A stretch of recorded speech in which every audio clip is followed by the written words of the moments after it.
nimba uri umunyeshuri cyangwa se uri umubyeyi ufite umwana uzakora ikizamini cya leta muri uyu mwaka wa 2026, ubwo ndavuga mu mwaka wa gatatu w'amashuri yisumbuye, mu mwaka wa gatandatu w'amashuri yisumbuye ndetse no mu mwaka wa gatandatu w'amashuri abanza. Ibi ngiye kuvuga birakureba cyane ndetse birenze n'uko ubitekereza.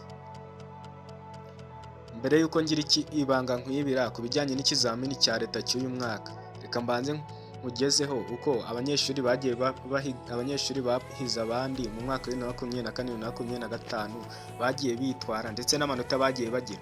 Ndakubwira imyaka 3 ibanza ndetse mbone kuza kukwibira ibanga ku bijyanye n'ikizamini kizabazwa muri uyu mwaka.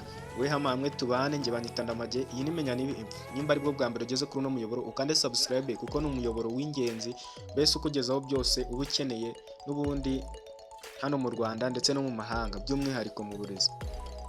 N'abatindiye rero, reka mpere ku banyeshuri n'ubundi bahize abandi muri A level.